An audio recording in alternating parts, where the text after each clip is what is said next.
তো বন্ধুরা, food corporation of India তে প্রচুর ভ্যাকেন্সি ক্রিয়েট হতে যাচ্ছে। তো সেটা নিয়ে আজকের আমার এই ভিডিও। গভর্নমেন্ট জ্ঞান ইউটিউব চ্যানেলে আপনাদের সবাইকে স্বাগতম। আপনারা যদি এই চ্যানেল নতুন হয়ে থাকেন তাহলে অবশ্যই চ্যানেলটিকে সাবস্ক্রাইব করবেন এবং লাইক কমেন্ট শেয়ার করতে ভুলবেন না। ভিডিওটি ভালো লাগলে অবশ্যই কিন্তু সাবস্ক্রাইব করবেন। ভিডিওটি প্রথম থেকে শেষ পর্যন্ত দেখুন, স্কিপ না করে। চলুন নোটিফিকেশনটা আমরা দেখে নিই। তো কি বলেছে, এফসিআই রিক্রুটমেন্ট 2025, দেখেন দেখা যাচ্ছে 33,566টা গ্রেড 2 এবং গ্রেড 3-তে ভ্যাকেন্সি অ্যানাউন্স হতে যাচ্ছে। ঠিক আছে।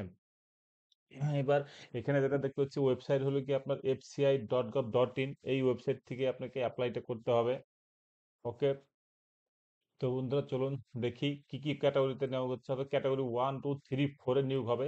টোটাল ভ্যাকেন্সি হলো 33,566টি, অর্থাৎ ক্যাটাগরি 2 আর 3-তে হবে নিয়োগ। ওকে।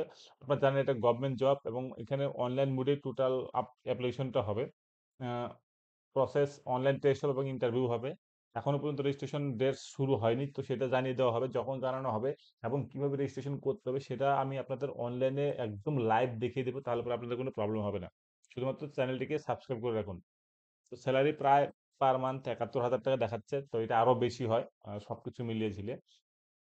এবার রিলিজ ডেট ধরে নেওয়া যেতে পারে জানুয়ারি ফেব্রুয়ারির মধ্যেই এই অ্যানাউন্সমেন্ট হতে যাচ্ছে। এফসিআই এর যে রিক্রুটমেন্ট হবে সেটার নোটিফিকেশন সব চলে আসবে, ডেটগুলো আমরা জানতে পারবো। ঠিক আছে। এবার নাম্বার অফ ভ্যাকেন্সি দেখুন, ক্যাটাগরি 2-তে প্রায় 6,221টি হবে, ক্যাটাগরি 3-তে 27,345টি হবে, সব মিলে 33,566টি প্রায় পোস্ট ক্রিয়েট হতে যাচ্ছে। এবার অ্যাপ্লিকেশনের জন্য যেটা লাগবে আবেদন করার জন্য, অর্থাৎ আনরিজার্ভ এবং ওবিসিদের ক্ষেত্রে লাগবে 800 টাকা। আর এসসি এসটিদের অথবা পিডাব্লিউ বা ফিমেল যদি হন তারপরে নীল, একদম জিরো, কোনো টাকা পয়সা লাগবে না এসসি এসটিদের জন্য বা ফিমেল ক্যাটাগরিদের জন্য।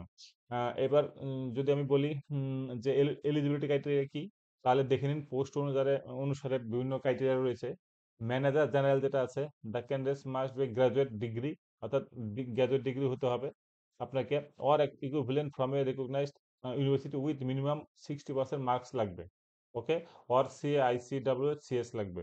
ম্যানেজার ডিপোর্টে লাগবে, candidate must be graduate degree, এখানেও 60%। ম্যানেজার মুভমেন্ট যেটা আছে সেখানেও 60%। ম্যানেজার অ্যাকাউন্টস দেখুন, associate members of the institute of chartered accounts of ইন্ডিয়ার হতে হবে, বিকম হতে হবে, university and post graduate full time MBA ডিগ্রিতে হতে হবে। ম্যানেজারের জন্য যেটা টেকনিক্যাল, সেটা BSc in agriculture from recognized university হতে হবে, বিটেক ডিগ্রি হতে হবে। ম্যানেজার সিভিল ইঞ্জিনিয়ার হতে হবে, এখানে হতে হবে degree in civil engineering. Manager electrical mechanical engineer যেটা আছে, ডিগ্রি ইন ইলেকট্রিক্যাল ইঞ্জিনিয়ারিং এ হতে হবে। ম্যানেজার যেটা হিন্দি, সেটা master degree of recognised university or equivalent in Hindi হতে হবে। ঠিক আছে। প্লাস হলো 5 ইয়ার্স এক্সপিরিয়েন্স লাগবে। এবার যদি ম্যানেজারের ক্ষেত্রে বয়স ধরি তাহলে পরে 28 বছর লাগবে। ম্যানেজার হিন্দি যেটা আছে সেটা 35 বছর। আর এজ রিল্যাক্সেশন থাকে, আপনারা জানেন, ওবিসির ক্ষেত্রে 3 বছর থাকবে, এসসি এসটিদের ক্ষেত্রে 5 বছর। ডিপার্টমেন্টাল যদি থাকেন এমপ্লয়িজ, অর্থাৎ তাদের জন্য আপ টু 50 বছর পর্যন্ত তারা করতে পারবে। পিডব্লিউ জেনারেল 10 বছর, পিডব্লিউ ওবিসি 13 বছর, আর পিডব্লিউ এসসি এসটি 15 বছর। ওকে। আর যদি রিক্রুটমেন্ট প্রসেসটা বলি তাহলে পরে কি হবে, অনলাইন কম্পিউটার বেসড টেস্ট হবে, ইন্টারভিউ হবে, ট্রেনিং হবে। ম্যানেজারের ক্ষেত্রে কম্পিউটার বেসড টেস্ট এবং ইন্টারভিউ হবে। এবার যদি প্যাটার্নটা বলি যে কি রকমের কোশ্চেন হয় এখানে, তাহলে পরে দেখা যাবে যে ফেজ 1 যেটা হয় সেখানে টেস্ট হবে হলো অবজেক্টিভ টাইপের, মাল্টিপল চয়েস থাকবে, কোশ্চেন এক একটাতে 1 নাম্বার করে। নেগেটিভ মার্ক থাকে, অর্থাৎ 1/4 থাকবে। 4টা ভুলের জন্য 1 নাম্বার কাটা যাবে। ঠিক আছে। ইংলিশ ল্যাঙ্গুয়েজে 25টা কোশ্চেন থাকে, রিজনিং এ 25টা কোশ্চেন, নিউমেরিক্যাল অ্যাপটিটিউডে 25টা কোশ্চেন, জেনারেল স্টাডিতে 25টা কোশ্চেন। মানে 100 নাম্বারের কোশ্চেন হয় এবং পরীক্ষার টাইম হয় লাগে 1 ঘন্টা, অর্থাৎ 60 মিনিটের জন্য হবে। ঠিক আছে। তো যাই হোক বন্ধুরা, এবার দেখে নেওয়া যাক কি কি কোশ্চেন, মানে সিলেবাস ডিটেলসটা আবার যদি দেখি, মানে কি কি কোশ্চেন প্যাটার্ন হয় সেখান থেকে একটু দেখে নিই। অর্থাৎ ইংলিশ ল্যাঙ্গুয়েজে থাকবে দেখুন, reading comprehension, cloze test, fillers, sentence errors, vocabulary based question, paragraph fillers. Reasoning এ থাকবে দেখুন puzzle, syllogism, blood relation, coding decoding, সবকিছু থাকবে। স্টেটমেন্ট এন্ড অ্যাজাম্পশন থাকবে।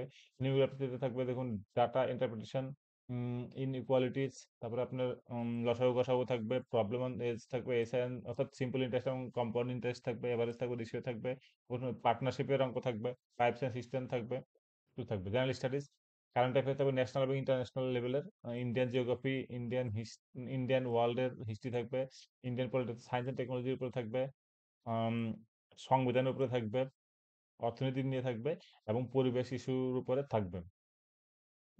আম, এখানে বেসিকটা ধরা হচ্ছে মোটামুটি 40,000 টাকা স্যালারি হবে প্রথমে যে ট্রেনিং করতে হবে সেই সময়টাতে। এবার যদি কাট অফের কথা বলি, অর্থাৎ 2018 সালে যে হয়েছিল ম্যানেজারের জন্য, সেক্ষেত্রে কাট অফ গিয়েছিল 75, অর্থাৎ জেনারেলে এসসিদের ক্ষেত্রে 65 গিয়েছিল। ওকে, এই ছিল লোকে এফসিআই এর যে রিক্রুটমেন্ট হতে যাচ্ছে, অর্থাৎ নোটিফিকেশন বেরোতে যাচ্ছে, তার মোটামুটি একটা আউটলাইন। তো আপনারা অবশ্যই fci.gov.in এ ফলো রাখবেন, জবে বের হবে আমি আপনাদের তখনও দেখিয়ে দেবো কিভাবে অনলাইনে আবেদন করতে, সেটাও আপনাদের দেখানো হবে। ধন্যবাদ ভিডিওটি দেখার জন্য।